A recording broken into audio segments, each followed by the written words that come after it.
Hello, my name is Eveleaner Grant, and I am going to be sharing a video that I am making.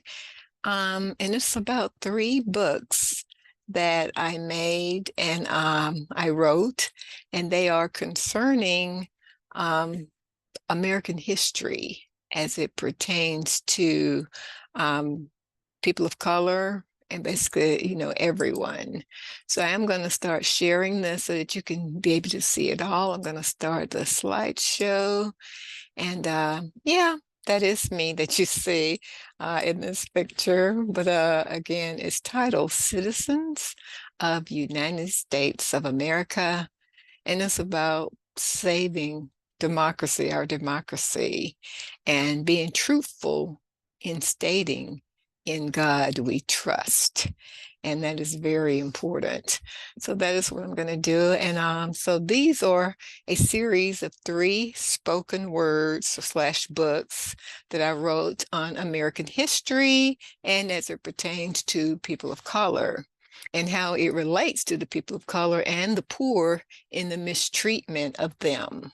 The first book was written in 2017, and when it's titled "When You Make America Great Again, This Time, Can You Please Include My Brown Skin?" And the second and the third books I actually wrote this year. America, the first is second rather is America, Your House is on Fire. And then there's the Declaration of Interdependence, and they were published in 2024. And these came to mind when number 45 became president of the United States. And now that he is trying to become president again, we cannot lose our democracy. We cannot allow for him to become a dictator of our country. We are a democracy. And Project 25 cannot become a reality. We must fight and win because we care for others and we care for, everybody, every human, and we love others. So I want to say that the book prices of these books individually, they are $12. And I will say that half of the profits will be donated to the Harris Walsh campaign, and for some of it for Fair Fight in Georgia. And I believe Stacey Abrams started Fair Fight. But during the months of September and October and up to November 5th, 2024, again, I will be donating half of the profits to these organizations. Okay. And just so you'll know, as I begin showing you the books, but first let me show you, I want you to know that these, in me making the video, it is an invitation, that the author, me, reading portions of the books that I will be accepting for groups no smaller than 10 to 15 people, with everyone purchasing one or more of the three books that you will see. There can be much larger groups that invite or welcome to, reach out to me.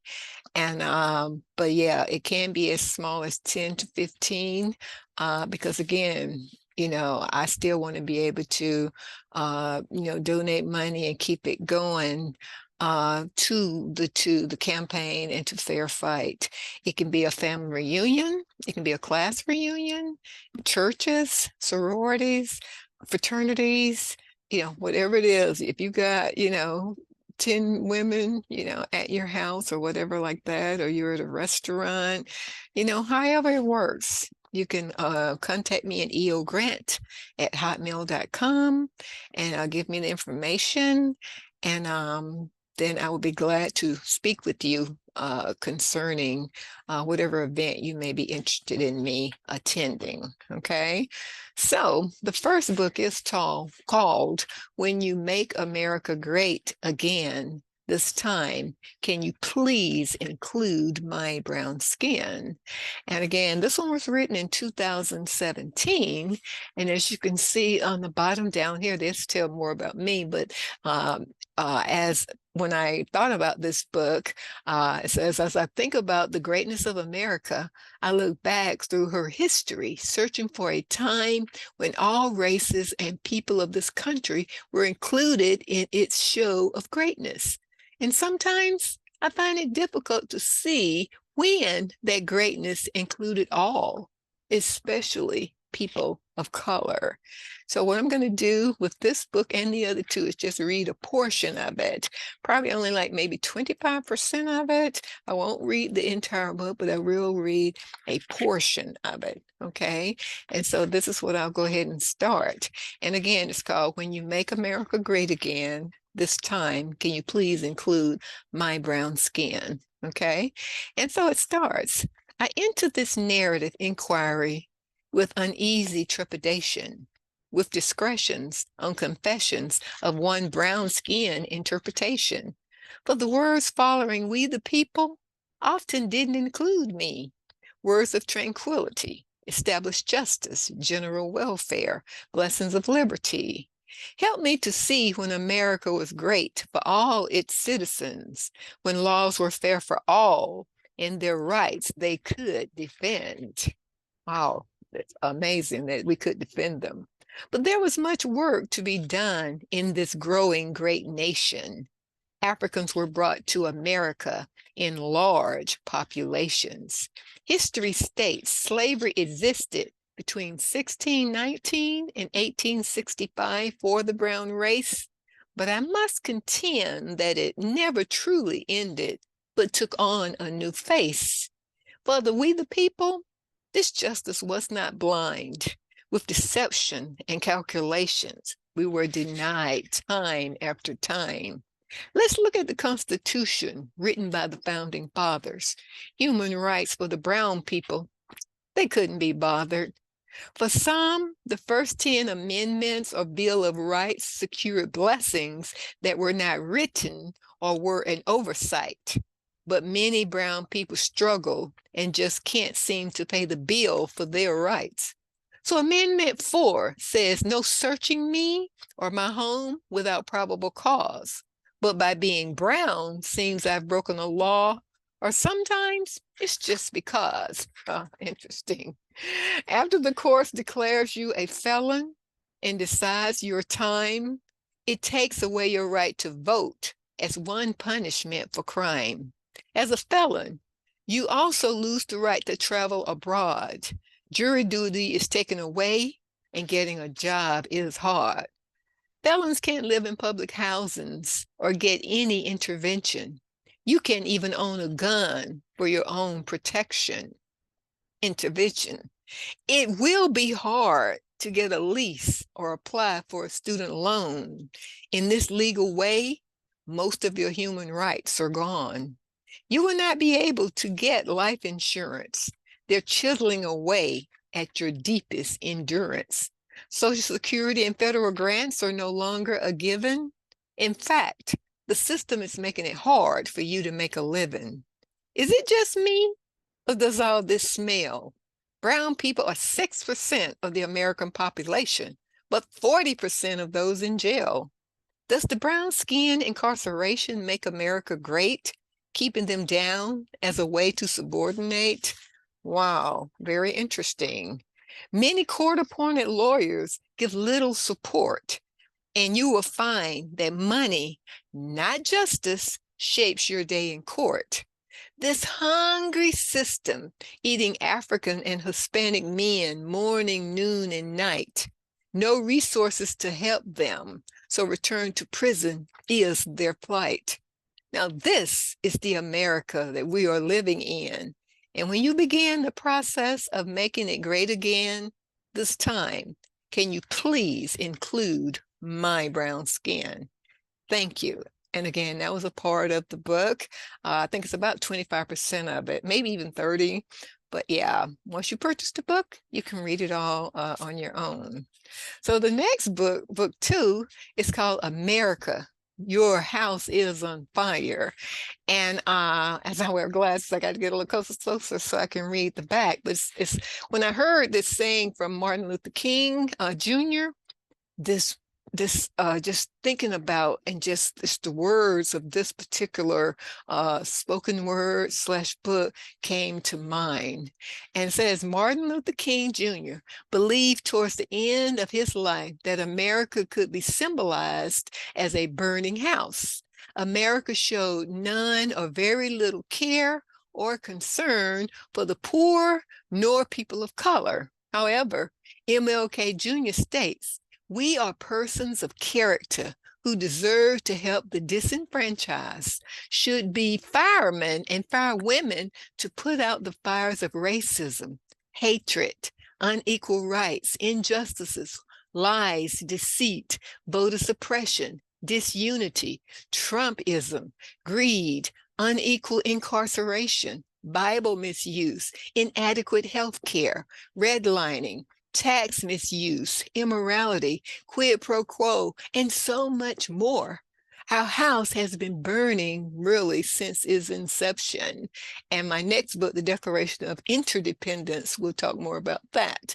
But our democracy is threatened right now, and people are willing to believe a thief and a liar would put out these fires. So I'm asking you, what will we do to put out the fires that threatens America, the very existence of America?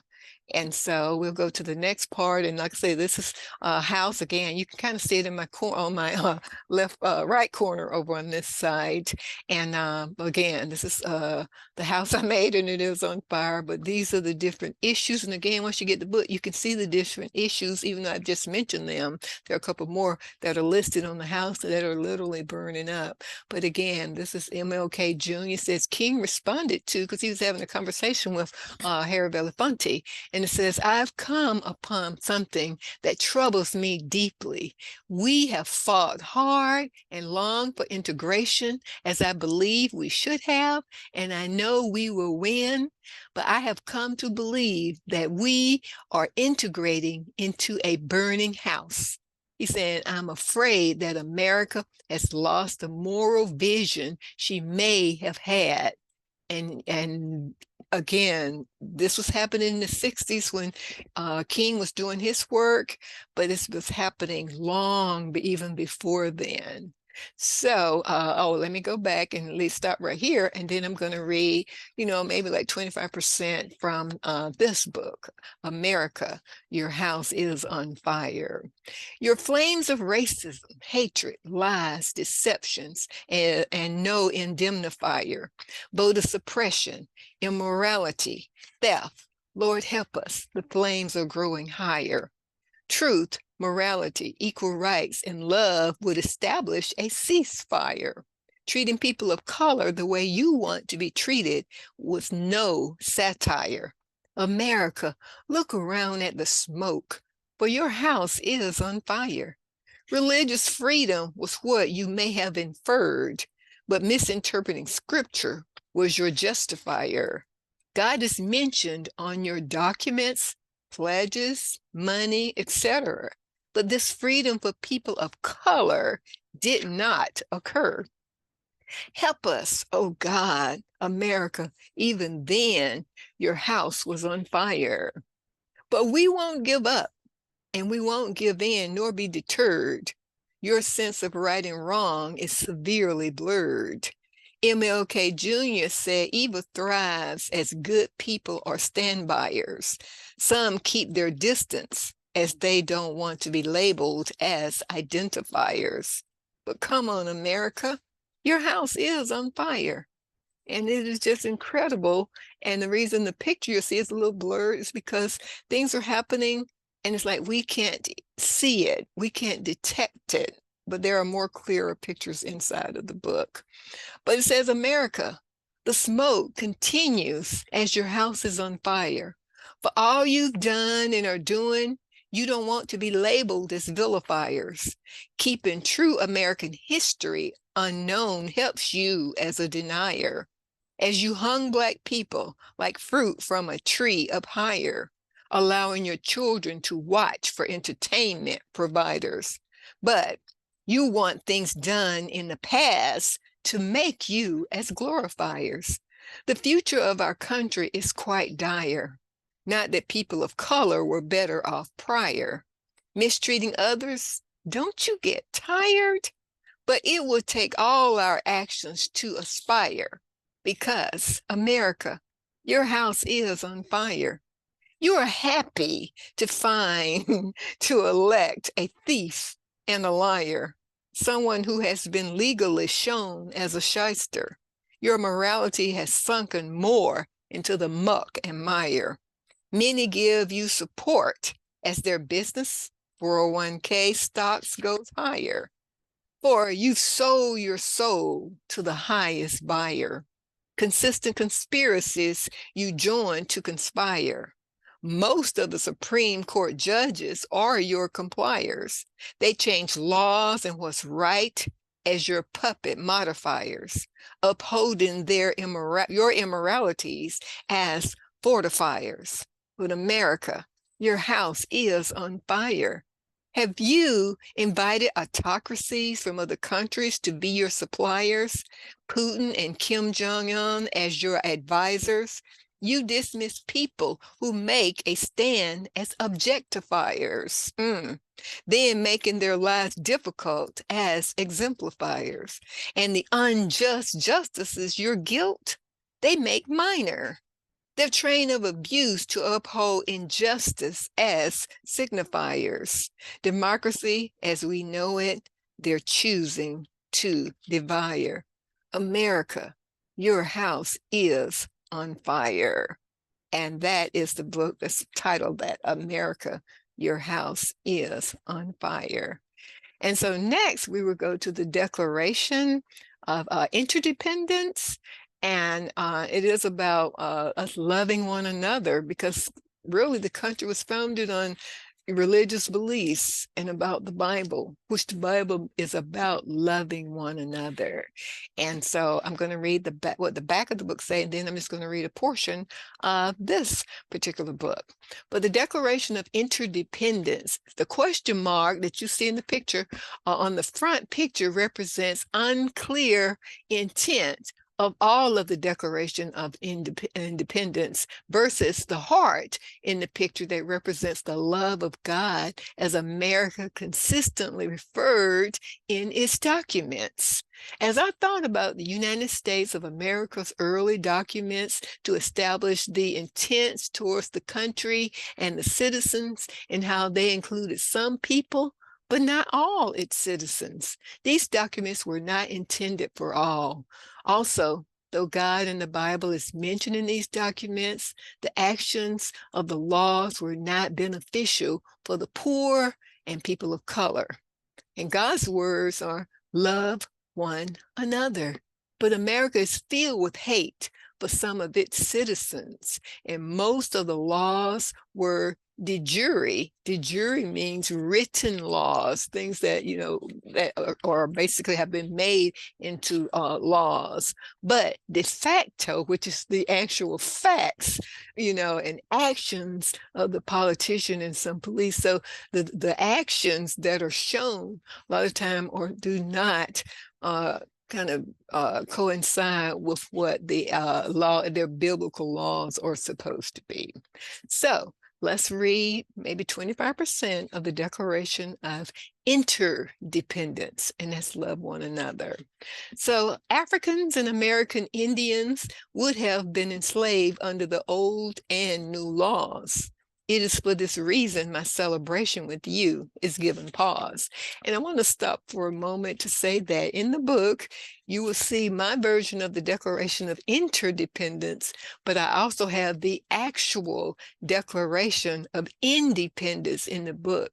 And so you can see with the original Declaration of Independence what I'm referring to in the Declaration of Interdependence, and how the things and the freedoms they wanted when they came and established America, the things that had been done to them in Britain, and they didn't want, and they didn't want done to them, is the exact things that they did to Africans and American Indians during that time. Okay, so I'll continue. God made mankind in his image, is what the Bible states. But when they thought about people of color in those terms, they were filled with hate. In knowing King George III treated them with complete despotism, why was it fine for them to treat people of color with such barbarianism? The colonists' thoughts and excuses were Africans and Indians were not full human beings. They were not like them and had little value and no feelings. But the fruit of the spirit are peace, kindness, gentleness, and self-control. But none of this was shown to Africans and Indians as their family members were killed or sold. From beginning to the end, the Bible shouts love, love, love. But some people towards people of color just won't hear of. I love you. Can you not love me? We're all a part of God's family. These are not just words, but God's forever decree. Oh, Lordy. King George legislative meetings were distant, unusual, and uncomfortable to fatigue the people to attend. So they made them put them, out of reach, and they would have to travel long distances to these meetings. And this is where I wrote next. Are you kidding me? Sounds like current voter suppression even back then. They state no one has the right to rule another without their consent. Was the exception then? Them, what was really meant? It states, exposed to dangers of invasions from without and convulsions within, the enslaved were consistently harmed until they gave in. It amazes me the Declaration of Independence is pro-immigration. I guess that's important since the Europeans came from other nations. The colonists hated the king's appointed judges that obeyed his will alone. That sounds like the Supreme Court judges we have that want to obey Trump. But guess what? This is happening now. And it is so wrong. They protested the king's bodies of troops in their cities and neighborhoods. But why do you approve of consistent malicious police presence with people of color? It's good. Colonists protested the protection of troops with mock trials from punishment for murder. This travesty is happening now, and we do concur. The Declaration states, in every stage of these oppressions, we, the colonists, have petitioned in the most humble terms. Again, it's showing they were begging. They wanted to be treated better in Britain and when they came to the United States. But next, that's what I put. But no matter how the Africans and American Indians pleaded, their hatred for them was firm. Lastly, it announces they are good people of the colonies who are making this request. We no longer want these things done to us, but we will always use draconian laws to oppress. I am truly amazed this Declaration of Independence is a playbook for future abuse. Line by line, their grievances against others are routinely introduced. But my fellow Americans, in 2024, there is reason for hope. We can rather begin and repeat legal changes through a legal kaleidoscope.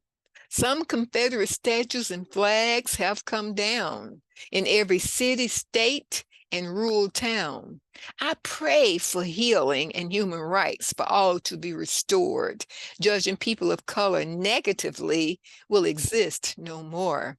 I dream when confidence in the police by people of color will be shared by all, and trust and respect for them within us will be installed. Thank you. Again, that is a part, maybe 25% of the book Declaration of Independence. And I do want to thank you for that. So thank you. And America, bless God. And as we ask him to bless America, may we bless him. And my name is Reverend Eveleaner Grant, and I am going to stop sharing, and I'm going to attempt to go over here and stop the recording. I guess if I can find the picture that will help me to be able to stop the recording. So, oh, there it is. I'm going to start recording. Thank you. Bye-bye.